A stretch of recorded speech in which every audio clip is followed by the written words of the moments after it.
Hello friends, welcome to knowledge centre. ഇത് നമ്മുടെ 72ാമത്തെ ക്ലാസ്സിൻ്റെ തുടർച്ചയാണ്. ആ ഒരു ക്ലാസ്സിൽ നമ്മൾ സോഷ്യൽ സയൻസ്, അതായത് 8th സോഷ്യൽ സയൻസ് പാർട്ട് 1-ലെ 7ാമത്തെ ചാപ്റ്റർ ആയിരുന്നു നോക്കിയിരുന്നത്. മാധ്യമങ്ങളും സാമൂഹിക പ്രതിഫലനങ്ങളും എന്നാണ് കേട്ടോ ചാപ്റ്ററിൻ്റെ പേര്. ഈ ഒരു ചാപ്റ്ററിൽ എന്താണ്, മാധ്യമങ്ങൾ സമൂഹത്തിൽ ചെലുത്തുന്ന സ്വാധീനത്തെ കുറിച്ചാണ് കേട്ടോ പറയുന്നത്. അപ്പം നമ്മൾ ഈ ഒരു ചാപ്റ്ററിൽ പിന്നെന്താണ്, ഫസ്റ്റ് ക്ലാസ്സിൽ നമ്മൾ എന്താണ് പഠിച്ചിട്ടുള്ളത്, വിവിധതരം മാധ്യമ രൂപങ്ങളാണ്. അതായത് അച്ചടി മാധ്യമങ്ങൾ, അതുപോലെ എന്താണ് പ്രക്ഷേപണ മാധ്യമങ്ങൾ, ഡിജിറ്റൽ മാധ്യമങ്ങൾ, സാമൂഹിക മാധ്യമങ്ങൾ. പിന്നെ നമ്മൾ എന്താണ് ഇവയെ ഓരോന്നിനെയും ക്ലാസിഫൈ ചെയ്തിട്ടുണ്ടായിരുന്നില്ലേ. ഓരോന്നിനെയും എന്താണ് പരമ്പരാഗത മാധ്യമങ്ങൾ എന്നും അതുപോലെ എന്താണ് നവമാധ്യമങ്ങൾ എന്നും രണ്ടായിട്ട് ക്ലാസിഫൈ ചെയ്തിട്ടുണ്ടായിരുന്നു. അപ്പോൾ ഇത്രയും കാര്യങ്ങൾ നമ്മൾ ഡീറ്റെയിൽ ആയിട്ട് നോക്കിയിട്ടുണ്ട്. പിന്നെ എന്താണ് കഴിഞ്ഞ ക്ലാസ്സിന്റെ ലാസ്റ്റ് ഭാഗത്ത് നമ്മൾ എന്താ പറഞ്ഞത്, വിവര സാങ്കേതിക വിദ്യാ നിയമത്തെ കുറിച്ചാട്ടോ. വിവര സാങ്കേതിക വിദ്യാ നിയമം 2000 അല്ലെങ്കിൽ IT ആക്ട് 2000 എന്താണ്, വിവര വിനിമയ സാങ്കേതിക വിദ്യകൾ ഉപയോഗിച്ചോ അവയെ ലക്ഷ്യം വെച്ചോ നടത്തുന്ന കുറ്റകൃത്യങ്ങളാണ് സൈബർ കുറ്റകൃത്യങ്ങൾ. അതായത് കമ്പ്യൂട്ടർ, മൊബൈൽ ഫോൺ, ഡിജിറ്റൽ ക്യാമറകൾ തുടങ്ങിയവയാണ് ഇതിലെ ഉപകരണങ്ങൾ. അപ്പോൾ ഇങ്ങനെയുള്ള സൈബർ കുറ്റകൃത്യങ്ങളിൽ ഏർപ്പെടുന്നവർക്ക് കർശനമായ നിയമ നടപടികളും ശിക്ഷയും ഉറപ്പാക്കുന്നതിന് പാർലമെന്റ് പാസാക്കിയ നിയമമാണ് ഈ ഒരു വിവര സാങ്കേതിക വിദ്യാ നിയമം 2000. ഇത് ഇമ്പോർട്ടൻ്റ് ആണ്, നോട്ട് ചെയ്യണേ. അടുത്ത ഹെഡിങ് ആണ് മൂന്നാമത്തേത്, എന്താണ് മാധ്യമവും ഉപഭോഗ സ്വഭാവവും അല്ലെങ്കിൽ മീഡിയ ആൻഡ് കൺസപ്ഷൻ ബിഹേവിയർ. ഇവിടെ കുറച്ച് പരസ്യത്തിന്റെ ചിത്രമാണ് കൊടുത്തിട്ടുള്ളത്. ചിത്രത്തിലെ പരസ്യങ്ങൾ പൊതുജനങ്ങളെ ആകർഷിച്ചേക്കാവുന്നതിന്റെ കാരണങ്ങൾ എന്തൊക്കെയാവാന്നാണ് ചോദിച്ചിട്ടുള്ളത്. ഇത് നമ്മുടെ ഓണം, വിഷു, റമദാൻ, അതുപോലെ ദീപാവലി എന്നീ ആഘോഷങ്ങളെ ആസ്പദമാക്കിയിട്ടുള്ള പരസ്യങ്ങളാണ് അല്ലേ. ഇങ്ങനെയുള്ള ഓരോ ആഘോഷങ്ങൾ വരുമ്പോഴും ജനങ്ങളെ ആകർഷിക്കാനായിട്ട് പരസ്യങ്ങളിൽ അവർ ഒരുപാട് ഓഫർ വെക്കും. ഈ ഓഫറുകളാണ് ജനങ്ങളെ ഉൽപ്പന്നങ്ങൾ വാങ്ങാനായിട്ട് പ്രേരിപ്പിക്കുന്നത്. ഭക്ഷ്യവസ്തുക്കളുടെ പരസ്യങ്ങളുടെയും പാചക പരിപാടികളുടെയും കലവറയാണ് മാധ്യമങ്ങൾ. ഇത്തരത്തിൽ ധാരാളം മേഖലകളുമായി ബന്ധപ്പെട്ട പരസ്യങ്ങൾ മാധ്യമങ്ങളിൽ കാണാം. ഇവയിൽ പരസ്യങ്ങൾ നൽകുന്നതിലൂടെയും തൊഴിലവസരങ്ങൾ അറിയിക്കുന്നതിലൂടെയും ഉപഭോക്തൃത്വം വർദ്ധിപ്പിക്കുന്നതിലൂടെയും ആഗോള സമ്പദ് വ്യവസ്ഥയുടെ വളർച്ചയ്ക്ക് മാധ്യമങ്ങൾ ആക്കം കൂട്ടുന്നു. അപ്പോൾ മാധ്യമങ്ങളിലൂടെയുള്ള പരസ്യങ്ങളും മറ്റു പരിപാടികളും നമ്മുടെ ഉപഭോഗ സ്വഭാവത്തെ രൂപീകരിക്കുന്നതിന് സ്വാധീനം ചെലുത്തുന്നുണ്ട്. അപ്പം എന്താണ് ഇവിടെ പറഞ്ഞിട്ടുള്ളത്, ഭക്ഷ്യവസ്തുക്കളുടെ അതുപോലെ പരസ്യങ്ങളുടെയും പാചക പരിപാടികളുടെയും കലവറയാണ് മാധ്യമങ്ങൾ എന്നാണ് പറഞ്ഞിട്ടുള്ളത്. കാരണം ശരിയാണല്ലേ. അതായത് നമ്മുടെ ടെലിവിഷനിലായാലും അതുപോലെ മറ്റു മാധ്യമങ്ങളിലായാലും നമ്മൾ എന്തെങ്കിലും ഷോസൊക്കെ കാണുമ്പോൾ അതിനേക്കാൾ കൂടുതൽ നമ്മൾ പരസ്യങ്ങളാണ് കാണുന്നത്. അപ്പോൾ ഇങ്ങനെ പരസ്യങ്ങൾ നൽകുന്നതിലൂടെയും തൊഴിലവസരങ്ങൾ അറിയിക്കുന്നതിലൂടെയും ഉപഭോക്തൃത്വം വർദ്ധിപ്പിക്കുന്നതിലൂടെയും ആഗോള സമ്പദ് വ്യവസ്ഥയുടെ വളർച്ചയ്ക്ക് മാധ്യമങ്ങൾ ആക്കം കൂട്ടുന്നുണ്ട്. അപ്പോൾ ഇങ്ങനെ എന്താണ് മാധ്യമങ്ങളിലൂടെയുള്ള പരസ്യങ്ങളും മറ്റു പരിപാടികളും നമ്മുടെ ഉപഭോഗ സ്വഭാവത്തെ രൂപീകരിക്കുന്നതിൽ സ്വാധീനം ചെലുത്തുന്നുണ്ട്. ഇനി നാലാമത്തതാണ് മാധ്യമങ്ങളും വാർപ്പ് മാതൃകകളും, അതായത് മീഡിയ ആൻഡ് സ്റ്റീരിയോ ടൈപ്സ്. എന്താണ് ഈ വാർപ്പ് മാതൃക അല്ലെങ്കിൽ സ്റ്റീരിയോ ടൈപ്പ് എന്നൊക്കെ പറഞ്ഞാൽ എന്താണ് സ്ഥിര രൂപം എന്ന് പറയാല്ലേ. അതായത് ഒരു വ്യക്തിയെക്കുറിച്ചോ മറ്റൊരു കാര്യത്തെക്കുറിച്ചോ ഒരു പ്രത്യേക രീതിയിൽ മുദ്ര കുത്തുക, അതായത് അതിൻ്റെ സ്ഥിര രൂപം അങ്ങനെയാണെന്ന് സ്ഥാപിക്കുന്നതിനാണിത് സ്റ്റീരിയോ ടൈപ്പ് എന്ന് പറയുന്നത് കേട്ടോ. അപ്പം മാധ്യമങ്ങളും വാർപ്പ് മാതൃകകളും എന്നാണ് ഹെഡിങ്. അപ്പം സമൂഹത്തിൽ ചിലയിടങ്ങളിൽ ഇപ്പോഴും നിലനിൽക്കുന്ന മനോഭാവങ്ങളെയും വിശ്വാസങ്ങളെയും സംബന്ധിച്ച മുൻധാരണകളാണ് ഇവിടെ കൊടുത്തിട്ടുള്ളത്. എന്തൊക്കെ മുൻധാരണകളാണ് ഇവിടെ കൊടുത്തിട്ടുള്ളത്? പുരുഷന്മാർ കുടുംബത്തിൻ്റെ അന്നദാതാക്കളും സംരക്ഷകരുമാണ്. അതുപോലെ തൊഴിലെടുക്കുന്ന സ്ത്രീകൾ പരിഷ്കാരികളാണ്, അവർ കുടുംബ ഉത്തരവാദിത്തങ്ങൾ അവഗണിക്കുന്നു. സ്ത്രീകളുടെ സ്ഥാനം അടുക്കളയിലാണ്, അവർ കുടുംബത്തെ പരിപാലിക്കേണ്ടവരാണ്. അതുപോലെ സൗന്ദര്യം വർദ്ധിപ്പിക്കുന്നതിന് ഫെയർനെസ് ക്രീമുകൾ ഉപയോഗിക്കണം. കുറഞ്ഞ വരുമാനമുള്ളവർ വിദ്യാഭ്യാസമില്ലാത്തവരാണ്. ഇത്രയും കാര്യങ്ങളാണ് ഇവിടെ കൊടുത്തിട്ടുള്ളത്. ഇതൊക്കെ എന്താണ് നമ്മുടെ സമൂഹത്തിൽ ചില ഇടങ്ങളിൽ ഇപ്പോഴും നിലനിൽക്കുന്ന ചില മുൻധാരണകൾ അല്ലെങ്കിൽ സ്റ്റീരിയോ ടൈപ്സ് ആണ് കേട്ടോ ഇതൊക്കെ. ഇവ വസ്തുതാപരമായി ശരിയാണോ? സാമാന്യവൽക്കരിച്ച മുൻധാരണകളോട് കൂടിയ പ്രസ്താവനകളാണ് വാർപ്പ് മാതൃകകൾ അല്ലെങ്കിൽ സ്റ്റീരിയോ ടൈപ്സ് എന്ന് പറഞ്ഞാൽ. അപ്പോൾ സാമാന്യവൽക്കരിച്ച മുൻധാരണകളോട് കൂടിയ പ്രസ്താവനകളെയാണ് വാർപ്പ് മാതൃകകൾ അല്ലെങ്കിൽ സ്റ്റീരിയോ ടൈപ്സ് അല്ലെങ്കിൽ സ്ഥിര രൂപം എന്നൊക്കെ പറയുന്നത് കേട്ടോ. അപ്പോൾ വർഗം, ലിംഗപദവി, സംസ്കാരം, നിറം മുതലായവയുടെ അടിസ്ഥാനത്തിൽ വ്യക്തികളെക്കുറിച്ചുള്ള ലളിതവും സാമാന്യവൽക്കരിച്ചതുമായ വിശ്വാസങ്ങളോ ആശയങ്ങളോ ആണ് വാർപ്പ് മാതൃകകൾ. അപ്പം എന്താണ് പറഞ്ഞിട്ടുള്ളത്? വർഗം, ലിംഗപദവി, സംസ്കാരം, നിറം മുതലായവയുടെ അടിസ്ഥാനത്തിൽ വ്യക്തികളെക്കുറിച്ചുള്ള ലളിതവും സാമാന്യവൽക്കരിച്ചതുമായ വിശ്വാസങ്ങളോ ആശയങ്ങളോ ആണെന്ത് വാർപ്പ് മാതൃകകൾ. ഇത്തരം വാർപ്പ് മാതൃകകൾ മാധ്യമങ്ങളിൽ വിവിധ രൂപത്തിൽ പ്രതിഫലിക്കുന്നതായി നിങ്ങൾ ശ്രദ്ധിച്ചിട്ടുണ്ടോ? അതായത് ചില സിനിമകളിലും അതുപോലെ സീരിയലുകളിലും മറ്റ് ചലച്ചിത്ര പരിപാടികളിലൊക്കെ എന്താണ് ഇത്തരം വാർപ്പ് മാതൃകകൾ നമ്മൾ ശ്രദ്ധിച്ചിട്ടുണ്ടല്ലേ. അപ്പോൾ ഇങ്ങനെ വിവിധ രൂപത്തിലുള്ള മാധ്യമങ്ങളായ ചലച്ചിത്രം, വാർത്തകൾ, സാമൂഹിക മാധ്യമങ്ങൾ എന്നിവ സാമൂഹിക മനോഭാവങ്ങളെ രൂപീകരിക്കുകയും പ്രതിഫലിപ്പിക്കുകയും ചെയ്യുന്നു. മാധ്യമങ്ങൾ പൊതുജനങ്ങളുടെ കാഴ്ചപ്പാടിനെ സ്വാധീനിക്കുകയും സാമൂഹിക വഴക്കങ്ങൾ ബലപ്പെടുത്തുകയും ചെയ്യുന്നു. ഇതിലൂടെ എന്താണ് വാർപ്പ് മാതൃകകളെ രൂപീകരിക്കുന്നതിലും നിലനിർത്തുന്നതിലും ഇവ പ്രധാന പങ്കുവഹിക്കുന്നു എന്നാണ് പറഞ്ഞിട്ടുള്ളത്. അപ്പോൾ മാധ്യമങ്ങൾ എന്താണ് വാർപ്പ് മാതൃകകളെ രൂപീകരിക്കുന്നതിലും നിലനിർത്തുന്നതിലും പ്രധാന പങ്കുവഹിക്കുന്നു. അപ്പോൾ ഇങ്ങനെയുള്ള കാര്യങ്ങളൊക്കെ പ്രസ്താവനയായിട്ട് വരാൻ സാധ്യതയുണ്ട് കേട്ടോ. അതുകൊണ്ട് ഈ പോയിന്റുകളൊക്കെ ഒന്ന് നോട്ട് ചെയ്യണേ. അടുത്തത് 5-ാമത്തേതാണ് മാധ്യമങ്ങളും സാമൂഹിക ഇടപെടലുകളും, മീഡിയ ആൻഡ് സോഷ്യൽ ഇന്റർവെൻഷൻസ്. ഇനി ഇവിടെ കുറച്ച് ന്യൂസ് ഹെഡ്ലൈൻസ് ആണ് കൊടുത്തിട്ടുള്ളത്. ഇതൊക്കെയാണ്: മഴ തുടരുന്നു, ജലനിരപ്പ് ഉയരുന്നതിനാൽ കേരളം ജാഗ്രതയിൽ. അതുപോലെ എന്താണ് മലിനീകരണവും കാലാവസ്ഥാ വ്യതിയാനവും ചെറുക്കാനുള്ള അടിയന്തര നടപടിക്ക് UNO. പിന്നെന്താണ് ചൂരൽമല മുണ്ടക്കൈ ഉരുൾപൊട്ടലിൽ അതിജീവിതർക്ക് കേരള സർക്കാർ പുനരധിവാസവും സാമ്പത്തിക സഹായവും പ്രഖ്യാപിച്ചു. പിന്നെ സാമ്പത്തിക മാന്ദ്യങ്ങൾക്കും പ്രതിസന്ധികൾക്കുമിടയിൽ ആഗോള ദരിദ്ര നിരക്ക് ഉയരുന്നു. അപ്പോൾ ഇത് ഇമ്പോർട്ടൻ്റ് ആയിട്ടുള്ള കുറച്ച് ഹെഡ്ലൈൻസ് ആണല്ലേ.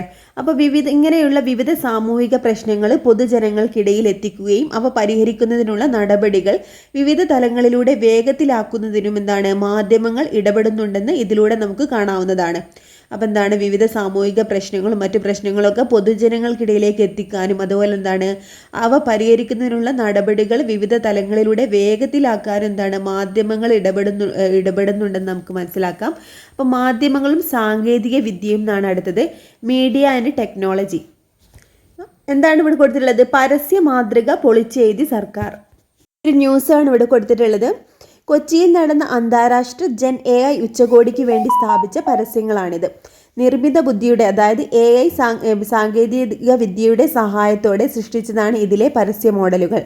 4 AI മോഡലുകളിൽ ഉഷച്ചേച്ചി തയ്യൽക്കാരി, ജോസേട്ടൻ സർക്കാർ സേവനങ്ങൾ ആവശ്യമുള്ള ഒരു സാധാരണക്കാരൻ, രാമൻകുട്ടി കർഷകൻ, മിനിമോൾ സംരംഭക.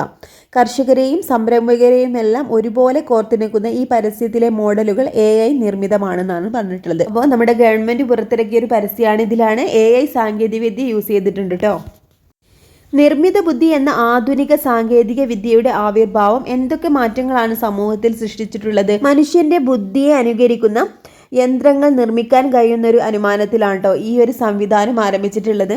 അപ്പോൾ ഇതിന് ഒരുപാട് നല്ല ഫലങ്ങളും അതുപോലെ ദോഷഫലങ്ങളും ഉണ്ട്. അതിനെക്കുറിച്ചൊക്കെ നമ്മുടെ ഈ ഒരു സയൻസ് ഇപ്പം പഠനം നടത്തിക്കൊണ്ടിരിക്കുകയാണ്. സാങ്കേതിക വിദ്യയും മാധ്യമങ്ങളും പരസ്പര ബന്ധിതമാണ്. സാങ്കേതിക രംഗത്തെ മുന്നേറ്റങ്ങൾ പുതിയ മാധ്യമ രൂപങ്ങൾ ഉണ്ടാകുന്നതിന് കാരണമായി. അപ്പം എന്താണ് സാങ്കേതിക വിദ്യയും മാധ്യമങ്ങളും പരസ്പര ബന്ധിതമാണ്. സാങ്കേതിക രംഗത്തെ മുന്നേറ്റങ്ങൾ പുതിയ മാധ്യമ രൂപങ്ങൾ ഉണ്ടാകുന്നതിന് കാരണമായിട്ടുണ്ട്. അപ്പോൾ ഈ രംഗത്തെ വികസനം സാമൂഹിക മാധ്യമ പ്ലാറ്റ്ഫോമുകൾ, ഓൺലൈൻ ന്യൂസ് പോർട്ടലുകൾ, സ്ട്രീമിംഗ് സേവനങ്ങൾ തുടങ്ങിയ നവമാധ്യമങ്ങൾ രൂപപ്പെടുന്നതിന് കാരണമായിട്ടുണ്ട്. അപ്പോൾ ഇത് വിവരവിനിമയ രംഗത്തെ നിർമ്മാണം, വിതരണം, ഉപഭോഗം എന്നിവയിൽ വലിയ മാറ്റങ്ങൾക്ക് കാരണമായി. അപ്പോൾ ഈ ഒരു AI സാങ്കേതിക വിദ്യ വന്നതിൻ്റെ ഫലങ്ങളാണ് കേട്ടോ പറയുന്നത്. എന്താണ് പുതിയ മാധ്യമങ്ങൾ ഉണ്ടാകുന്നതിനും അതുപോലെ എന്താണ് സാങ്കേതിക രംഗത്തെ മുന്നേറ്റങ്ങൾക്കും ഇത് കാരണമായിട്ടുണ്ട്. അതുപോലെ എന്താണ് ഈ രംഗത്തെ വികസനം സാമൂഹിക മാധ്യമ പ്ലാറ്റ്ഫോമുകൾ, ഓൺലൈൻ ന്യൂസ് പോർട്ടലുകൾ, സ്ട്രീമിംഗ് സേവനങ്ങൾ തുടങ്ങിയ നവമാധ്യമങ്ങൾ രൂപപ്പെടുന്നതിന് കാരണമായിട്ടുണ്ട്. ഇത് വിവരവിനിമയ രംഗത്തെ നിർമ്മാണം, വിതരണം, ഉപഭോഗം എന്നിവയിൽ വലിയ മാറ്റങ്ങൾക്ക് കാരണമായി. സാങ്കേതിക വിദ്യ മാധ്യമങ്ങളുടെ പ്രാപ്യത വർദ്ധിപ്പിക്കുന്നു. എപ്പോൾ വേണമെങ്കിലും എവിടെയുള്ള ഉള്ളടക്കവുമായി ഇടപഴകാനുള്ള അവസരം സൃഷ്ടിച്ച് ആഗോള ആശയവിനിമയം വർദ്ധിപ്പിക്കുകയും ചെയ്യുന്നു. നിർമ്മിത ബുദ്ധി, ബിഗ് ഡാറ്റ, അൽഗോരിതങ്ങൾ എന്നിവ പോലുള്ള നവീകരണങ്ങൾ നമ്മുടെ വ്യക്തിഗതവും സാമൂഹികവുമായ വികാസത്തിന് കാരണമാകുന്നു. ഇനി നിർമ്മിത ബുദ്ധി അല്ലെങ്കിൽ ആർട്ടിഫിഷ്യൽ ഇൻ്റലിജൻസ് എന്താണെന്നാണ്? മനുഷ്യരെ പോലെ ചിന്തിക്കാനും തീരുമാനമെടുക്കാനും യന്ത്രങ്ങളെ സജ്ജമാക്കുന്നതാണ് നിർമ്മിത ബുദ്ധി. ഇത് കമ്പ്യൂട്ടർ സംവിധാനങ്ങൾ വഴിയുള്ള മനുഷ്യബുദ്ധിയുടെ അനുകരണത്തെ സൂചിപ്പിക്കുന്നു. പഠനം, തീരുമാനമെടുക്കൽ, പ്രശ്നപരിഹാരം തുടങ്ങിയ ജോലികൾ ചെയ്യാൻ ഇത് സഹായിക്കുന്നു. അപ്പോൾ എന്താണ് പറഞ്ഞിട്ടുള്ളത്? മനുഷ്യരെ പോലെ ചിന്തിക്കാനും തീരുമാനമെടുക്കാനും യന്ത്രങ്ങളെ സജ്ജമാക്കുന്നതാണിത് ആർട്ടിഫിഷ്യൽ ഇൻ്റലിജൻസ് അല്ലെങ്കിൽ നിർമ്മിത ബുദ്ധി. അപ്പോൾ ഇത് കമ്പ്യൂട്ടർ സംവിധാനങ്ങൾ വഴിയുള്ള മനുഷ്യബുദ്ധിയുടെ അനുകരണത്തെ സൂചിപ്പിക്കുന്നു. പഠനം, തീരുമാനമെടുക്കൽ, പ്രശ്നപരിഹാരം തുടങ്ങിയ ജോലികൾ ചെയ്യാൻ ഇത് സഹായിക്കുന്നുണ്ട്. ഇനി അടുത്തത് ബിഗ് ഡാറ്റ. ബിഗ് ഡാറ്റ എന്ന് പറഞ്ഞാൽ എന്നത് വളരെ സങ്കീർണവും പരമ്പരാഗത ഡാറ്റ പ്രോസസ്സിംഗ് സോഫ്റ്റ്വെയറിന് കൈകാര്യം ചെയ്യാൻ കഴിയാത്തതുമായ വലിയ ഡാറ്റ സെറ്റുകളെയാണ് സൂചിപ്പിക്കുന്നത്. അപ്പോൾ എന്താണ് പറഞ്ഞിട്ടുള്ളത്? ബിഗ് ഡാറ്റ എന്നതെന്താണ്? വളരെ സങ്കീർണമായിട്ടുള്ള പരമ്പരാഗത ഡാറ്റ പ്രോസസ്സിംഗ് സോഫ്റ്റ്വെയറിന് കൈകാര്യം ചെയ്യാൻ കഴിയാത്ത വലിയ ഡാറ്റ സെറ്റുകളെയാണ് സൂചിപ്പിക്കുന്നത്. ഇനി അൽഗോരിതങ്ങൾ എന്ന് പറഞ്ഞാൽ എന്താണ്? അൽഗോരിതങ്ങൾ എന്നത് ഒരു പ്രശ്നം പരിഹരിക്കുന്നതിനുള്ള ഘട്ടം ഘട്ടമായുള്ള നടപടിക്രമങ്ങളോ ഫോർമുലകളോ ആണ്. അപ്പോൾ എന്താണ് പറഞ്ഞിട്ടുള്ളത്? അൽഗോരിതങ്ങൾ എന്നതെന്താണ്? ഒരു പ്രശ്നം പരിഹരിക്കുന്നതിനുള്ള ഘട്ടം ഘട്ടമായിട്ടുള്ള സ്റ്റെപ്പ് ആയിട്ടുള്ള നടപടിക്രമങ്ങളോ ഫോർമുലകളോ ആണ് എന്നാണ് പറഞ്ഞിട്ടുള്ളത്. ഇനി നിർമ്മിത ബുദ്ധി, ബിഗ് ഡാറ്റ എന്നിവയുടെ പശ്ചാത്തലത്തിൽ ഡാറ്റ വിശകലനം ചെയ്യുന്നതിനും പാറ്റേണുകൾ തിരിച്ചറിയുന്നതിനും പ്രവചനങ്ങൾ നടത്തുന്നതിനും അൽഗോരിതങ്ങൾ ഉപയോഗിക്കുന്നു. എന്താണ് പറഞ്ഞിട്ടുള്ളത്? നിർമ്മിത ബുദ്ധി, ബിഗ് ഡാറ്റ എന്നിവയുടെ പശ്ചാത്തലത്തിൽ ഡാറ്റ വിശകലനം ചെയ്യുന്നതിനും പാറ്റേണുകൾ തിരിച്ചറിയുന്നതിനും പ്രവചനങ്ങൾ നടത്തുന്നതിനും അൽഗോരിതങ്ങൾ ഉപയോഗിക്കുന്നുണ്ട്. ഉദാഹരണത്തിന് എന്താണ്? സെർച്ച് എഞ്ചിനുകൾ, മെഷീൻ ലേണിംഗ് മോഡലുകൾ എന്നിവയെല്ലാം പ്രവർത്തനത്തിന് അൽഗോരിതങ്ങളെ ആശ്രയിക്കുന്നു. അപ്പോൾ സെർച്ച് എഞ്ചിനുകളും മെഷീൻ ലേണിംഗ് മോഡലുകളൊക്കെ എന്താണ്? പ്രവർത്തനത്തിന് അൽഗോരിതങ്ങളെ ആശ്രയിക്കുന്നുണ്ട്. അടുത്തതാണ് ഡിജിറ്റൽ മര്യാദകൾ. ഇവിടെ കൊടുത്ത് ന്യൂസ് ഹെഡ്ലൈൻസ് ആണ് കൊടുത്തിട്ടുള്ളത്. ഓൺലൈനിലൂടെ വ്യാജ വാർത്ത പ്രചരിപ്പിച്ച 50 പേരെ സൈബർ സെൽ അറസ്റ്റ് ചെയ്തു. വിമാനത്തിൽ വ്യാജ ബോംബ് ഭീഷണി, യാത്രക്കാർ ബുദ്ധിമുട്ടിലായി. തെറ്റായ വാർത്തകൾ നൽകി വ്യക്തിഹത്യ നടത്തുന്നതിനെതിരെ നിയമ നടപടികൾ സ്വീകരിക്കും. വ്യാജ വാർത്ത നൽകിയ മാധ്യമങ്ങൾക്കെതിരെ കേസെടുത്തു. അപ്പോൾ ഇതൊക്കെ എന്താണ്? ഡിജിറ്റൽ മാധ്യമങ്ങളിൽ വരുന്ന സത്യമല്ലാത്ത ചില വിവരങ്ങളെക്കുറിച്ചുള്ള വാർത്തകളാണ് കേട്ടോ ഇതൊക്കെ. അപ്പോൾ ഡിജിറ്റൽ മാധ്യമങ്ങളുടെ മര്യാദരഹിതമായ ഉപയോഗം തട്ടിപ്പുകാർക്കും അഭിമാനക്ഷതങ്ങൾക്കും കുറ്റകൃത്യങ്ങൾക്കും അപകടങ്ങൾക്കും സാഹചര്യം സൃഷ്ടിക്കുന്നു. അപ്പോൾ എന്താണ് പറഞ്ഞിട്ടുള്ളത്? ഡിജിറ്റൽ മാധ്യമങ്ങളുടെ മര്യാദരഹിതമായ ഇങ്ങനെയുള്ള ഉപയോഗം എന്താണ്? തട്ടിപ്പുകൾക്കും അഭിമാനക്ഷതങ്ങൾക്കും കുറ്റകൃത്യങ്ങൾക്കും അതുപോലെ അപകടങ്ങൾക്കും സാഹചര്യം ഒരുക്കുന്നുണ്ട്. അപ്പം നിങ്ങൾ ഡിജിറ്റൽ പ്ലാറ്റ്ഫോമുകൾ ഉപയോഗിക്കുന്നവരാണല്ലോ, അവയുടെ ഉപയോഗത്തിൽ ശ്രദ്ധിക്കേണ്ട ചില കാര്യങ്ങൾ ഉണ്ടാകുമല്ലോ. അപ്പോൾ ഡിജിറ്റൽ പ്ലാറ്റ്ഫോമുകളൊക്കെ ഉപയോഗിക്കുന്നവർ ശ്രദ്ധിക്കേണ്ട ഒരുപാട് കാര്യങ്ങളുണ്ട് അല്ലേ. അപ്പോൾ ഡിജിറ്റൽ ഇടങ്ങളിൽ ഇടപഴകുമ്പോൾ വ്യക്തികൾ പിന്തുടരുമെന്ന് പ്രതീക്ഷിക്കുന്ന ശരിയായതും മാന്യവുമായ പെരുമാറ്റങ്ങളാണ് ഡിജിറ്റൽ മര്യാദകൾ എന്ന് പറയുന്നത് കേട്ടോ. അപ്പോൾ ഡിജിറ്റൽ പ്ലാറ്റ്ഫോമുകൾ യൂസ് ചെയ്യുമ്പോൾ വ്യക്തികൾ പിന്തുടരേണ്ട ശരിയായതും മാന്യവുമായിട്ടുള്ള പെരുമാറ്റങ്ങളെയാണ് ഡിജിറ്റൽ മര്യാദകൾ എന്ന് പറയുന്നത്. അപ്പോൾ നമ്മൾ പാലിക്കേണ്ട ഡിജിറ്റൽ മര്യാദകളാണ് ഇവിടെ കൊടുത്തിട്ടുള്ളത്. അതിൽ കൂടുതൽ നിർദ്ദേശങ്ങൾ കൂട്ടിച്ചേർക്കാമല്ലോ എന്ന് പറഞ്ഞിട്ടുണ്ട്. അപ്പം എന്തൊക്കെയാണ് ഇവിടെ കൊടുത്തത് നോക്കാം. മറ്റുള്ളവരുടെ സ്വകാര്യത മാനിക്കുക, നിന്ദ്യമായ ഭാഷ ഒഴിവാക്കുക, ഡിജിറ്റൽ ഇടങ്ങളിലെ സന്ദേശങ്ങളെക്കുറിച്ച് ജാഗ്രത പുലർത്തുക, പോസ്റ്റുകൾ പങ്കുവെക്കുന്നതിൽ ശ്രദ്ധ പുലർത്തുക, അതുപോലെ തന്നെ എന്താണ്? ഉപകാരമില്ലാത്ത പോസ്റ്റുകളും കമൻറ്റുകളൊക്കെ ഒഴിവാക്കുക, മറ്റുള്ളവരുടെ വീഴ്ച ആഘോഷമാക്കാതിരിക്കുക, അതുപോലെ തന്നെ ആപ്ലിക്കേഷനുകളൊക്കെ ഡൗൺലോഡ് ചെയ്യുമ്പോൾ അതിൻ്റെ ആധികാരികത ഉറപ്പുവരുത്തുക. ഇനി ഇവിടെ ഡിജിറ്റൽ മര്യാദകൾ ഗുണാത്മകവും ഫലപ്രദവുമായ ഓൺലൈൻ പാരസ്പര്യത്തെ പ്രോത്സാഹിപ്പിക്കുന്നു. ഇവയെ സാമൂഹിക വഴക്കങ്ങളായി അംഗീകരിക്കുകയും വേണം. ഇനി ഡിജിറ്റൽ മര്യാദകൾ പരിശീലിക്കുന്നതിലൂടെ നമുക്ക് എന്തെല്ലാം ഗുണങ്ങൾ ലഭ്യമാകുന്നു എന്നാണ്. മാന്യമായ ആശയവിനിമയം സാധ്യമാകുന്നു. ആശയവിനിമയത്തിൽ വ്യക്തതയും ധാരണയും ലഭ്യമാക്കുന്നു. ഗുണാത്മകമായ ഓൺലൈൻ കമ്മ്യൂണിറ്റികൾ രൂപപ്പെടുന്നു. സൈബർ കുറ്റകൃത്യങ്ങളെ കുറയ്ക്കുന്നു. അതുപോലെ തന്നെ സൈബർ കുറ്റകൃത്യങ്ങൾ കുറയുന്നു. സുരക്ഷിതമായ ഡിജിറ്റൽ ഇടങ്ങളിലേക്ക് സമൂഹത്തെ നയിക്കുന്നു. ഡിജിറ്റൽ സാക്ഷരതയെ പിന്തുണയ്ക്കുന്നു. അതുപോലെ സമൂഹത്തിൽ ഇൻ്ററാക്ട് ചെയ്യുമ്പോഴും ഇത്തരം മര്യാദകൾ പാലിക്കാൻ ശ്രമിക്കും. ഇനി ഇവിടെ കൊടുത്തിട്ടുള്ളതാണ് മാധ്യമ സാക്ഷരതയും ഡിജിറ്റൽ സാക്ഷരതയും. Media literacy and digital literacy. വിവിധ മാധ്യമ രൂപങ്ങളിലൂടെ ലഭിക്കുന്ന സന്ദേശങ്ങളെ പ്രാപ്യമാക്കാനും വിശകലനം ചെയ്യാനും വിലയിരുത്താനും സൃഷ്ടിക്കാനും ആശയവിനിമയം നടത്താനുമുള്ള കഴിവാണ് മാധ്യമ സാക്ഷരത. അപ്പം എന്താണ് പറഞ്ഞിട്ടുള്ളത്? വിവിധ മാധ്യമ രൂപങ്ങളിലൂടെ ലഭിക്കുന്ന സന്ദേശങ്ങളെ പ്രാപ്യമാക്കാനും വിശകലനം ചെയ്യാനും വിലയിരുത്താനും അതുപോലെ പുനഃസൃഷ്ടിക്കാനും ആശയവിനിമയം നടത്താനുമുള്ള കഴിവാണിത് മാധ്യമ സാക്ഷരത. മാധ്യമ ഉള്ളടക്കം എങ്ങനെ നിർമ്മിക്കുന്നുവെന്നും അത് നമ്മുടെ ധാരണകളെ എങ്ങനെ രൂപപ്പെടുത്തുന്നുവെന്നും സന്ദേശങ്ങളെ വിമർശനാത്മകമായി എങ്ങനെ വ്യാഖ്യാനിക്കണമെന്നതും ഇതിൽപ്പെടുന്നു. ഡിജിറ്റൽ ഇടങ്ങളിൽ വിവരങ്ങൾ കണ്ടെത്തുന്നതിനും വിലയിരുത്തുന്നതിനും വിനിമയം ചെയ്യുന്നതിനും ഡിജിറ്റൽ ഉപകരണങ്ങളും സാങ്കേതിക വിദ്യകളും ഫലപ്രദമായി ഉപയോഗിക്കുന്നതിനുള്ള കഴിവാണ് ഡിജിറ്റൽ സാക്ഷരത. അപ്പോൾ എന്താണ് ഡിജിറ്റൽ സാക്ഷരത എന്ന് പറഞ്ഞാൽ? ഡിജിറ്റൽ ഇടങ്ങളിൽ പ്ലാറ്റ്ഫോമുകളിലൊക്കെ വിവരങ്ങൾ കണ്ടെത്തുന്നതിനും വിലയിരുത്തുന്നതിനും വിനിമയം ചെയ്യുന്നതിനും ഡിജിറ്റൽ ഉപകരണങ്ങളും സാങ്കേതിക വിദ്യകളും ഫലപ്രദമായിട്ട് യൂസ് ചെയ്യുന്നതിനുള്ള കഴിവാണിത് ഡിജിറ്റൽ സാക്ഷരത. അടിസ്ഥാന കമ്പ്യൂട്ടർ പരിജ്ഞാനം, ഇൻ്റർനെറ്റ് എങ്ങനെ ഉപയോഗിക്കണമെന്ന് മനസ്സിലാക്കൽ, ഡിജിറ്റൽ പ്ലാറ്റ്ഫോമുകളുടെ ഗതി നിയന്ത്രണം അല്ലെങ്കിൽ നാവിഗേറ്റ് ചെയ്യൽ, ഓൺലൈൻ ഉള്ളടക്കം, വിമർശനാത്മകമായി വിലയിരുത്തൽ, സൈബർ അവബോധം തുടങ്ങിയ നൈപുണ്യങ്ങൾ ഇതിൽ ഉൾപ്പെടുന്നു.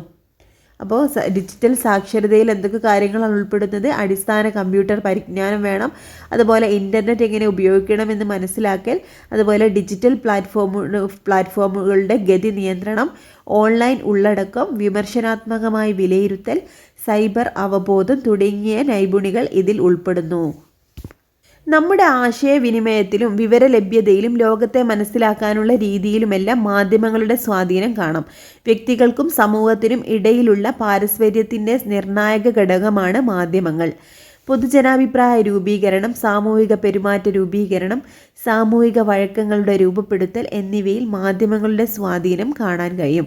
സാങ്കേതിക വിദ്യയുടെ പുരോഗതിക്കനുസരിച്ച് പ്രത്യേകിച്ച് നിർമ്മിത ബുദ്ധിയുടെ ആവിർഭാവത്തോടെ മാധ്യമങ്ങളുടെ വളർച്ചയിൽ പുരോഗതി ഉണ്ടാവുകയും അവ സാമൂഹിക മാറ്റത്തിൻ്റെ പ്രതിഫലനമാവുകയും ചെയ്യുന്നു. അപ്പോൾ നമ്മുടെ ആശയവിനിമയത്തിലും വിവരലഭ്യതയിലും ഒക്കെ പിന്നെ അതുപോലെ എന്താണ് നമ്മുടെ ലോകത്തെ മനസ്സിലാക്കാനുള്ള രീതിയിലുമെല്ലാം എന്താണ് മാധ്യമങ്ങൾ സ്വാധീനം ചെലുത്തുന്നുണ്ട്. അതുപോലെ വ്യക്തികൾക്കും സമൂഹത്തിനും ഇടയിലുള്ള പാരസ്പര്യത്തിൻ്റെ നിർണായക ഘടകമാണ്, ഇൻ്ററാക്ഷൻ്റെ നിർണായക ഘടകമാണിത് മാധ്യമങ്ങൾ.